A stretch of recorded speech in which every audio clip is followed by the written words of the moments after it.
Good morning. The mother of a little girl struck by an SUV reacts to the incident. A suspected cocaine trafficker is back in court Friday. And a cause has been determined in a blaze that nearly destroyed a Bemis Point business. That's News Now for Thursday, May 25th, 2017. Live and on demand, it's Morning News Now with Justin Gould and Storm Hartman.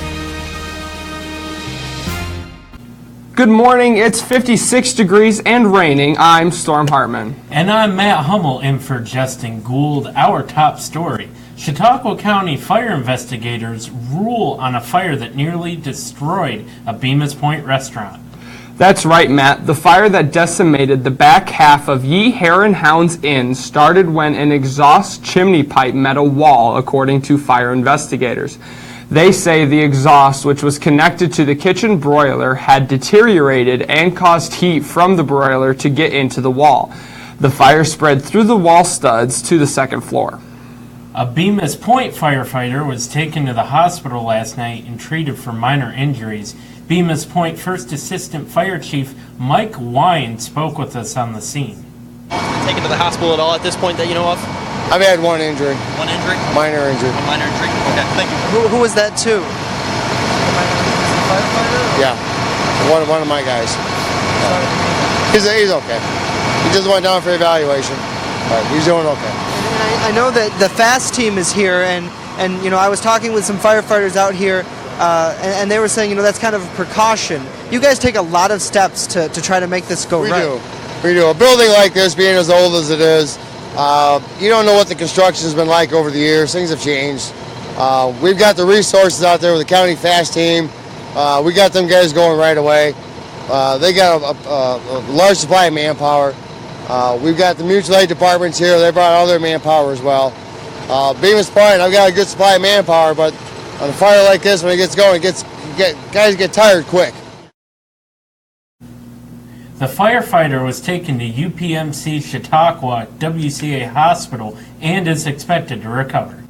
A Jamestown business owner suspected of trafficking cocaine is due back in court on Friday. Ryan Hedrick is standing by in the newsroom with more. Hi, Ryan. All right, good morning, guys. We have learned that Odesson McBride will be back in court Friday at Jamestown City Court as he faces some serious felonies.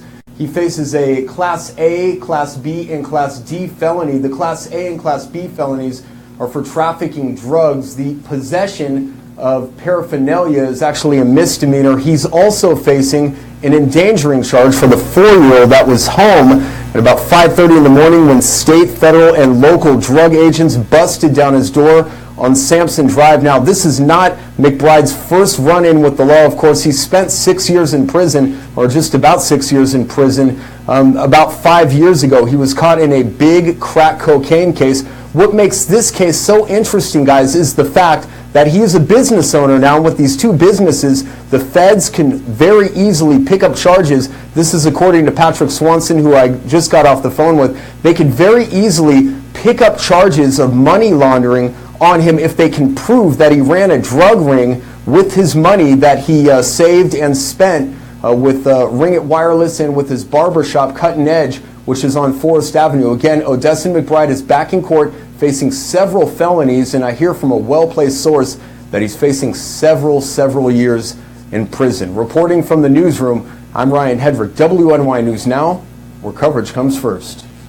Thank you, Ryan. A child struck by a vehicle is back home this morning. But first, a look at your Skyline weather forecast. The weather word for today, soaking. Let's go take a look at it. This is the valid rainfall over the next 5 days. And contrary to the model run that I showed you yesterday, the new runs are kind of taking the totals down just ever so slightly. But we're still looking at anywhere from about 1 to 1.5 inches across much of western New York over this next 5 days. So keep in mind, this does include the rain that comes today, tomorrow, and over the weekend. So this is a 5-day period. And also, just for reference, we still do have that lakeshore flood warning for Niagara, Orleans, and Monroe counties for the potential for more lakeshore flooding with the high water level and the winds coming in off the lake. That's going to kick up some wave action across Lake Ontario.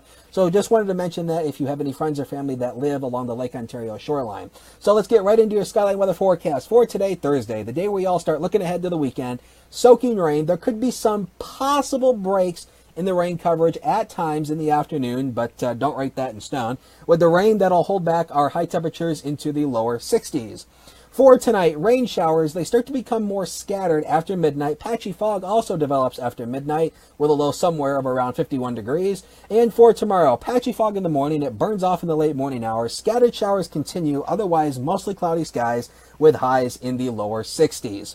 From the Skyline Weather Center, I'm forecaster Dakota Hunter. Morning News Now continues right after the break.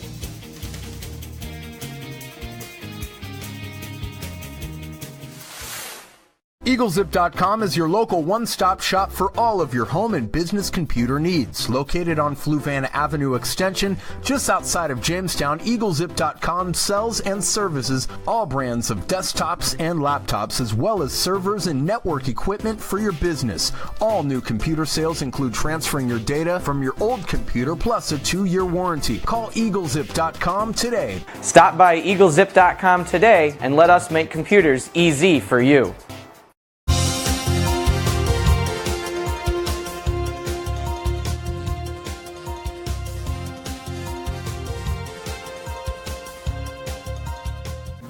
A girl who was struck by an SUV on Forest Avenue Wednesday is going to be fined, according to her mother, who reached out to WNY News Now. Norma Dunn said her daughter is a strong little girl. The mother also said she appreciates the support of the community. I think maybe the speed limit should be changed, drop down a little bit, maybe drop to 25. I mean, there is a lot of kids that live in the neighborhood. I looked up the street and I turned around to talk to my friend and say something, and it was like a matter of seconds. I heard them, oh my God, she got hit by a car. And I turned around and they were all surrounding her. Jamestown police say they are still probing this case. A Corning man vies to knock off Congressman Tom Reed in 2018. Rick Gallant recently announced his intention to receive the Democratic nomination. Gallant has served as an educator and a high school basketball coach for the past 17 years at Coring Painted Post District. The 59-year-old is one of about 6 candidates who are reportedly interested in seeking the Democratic nomination next year. Reed was elected to his 4th term last November. A man who unsuccessfully tried to knock Congressman Reed out of office will speak at services in Lakeview Cemetery following Monday's Memorial Day parade here in the city. Randolph native John Plum, a U.S. Navy captain, has spent over 2 decades serving his country on different operations. And you know, Storm, I've met John Plum, I think once or twice, Justin and I have, at school at Faulkner. Nice guy, very well-spoken, clean cut, has the respect from the community that he deserves, and it'll be great to see what he has to say that day.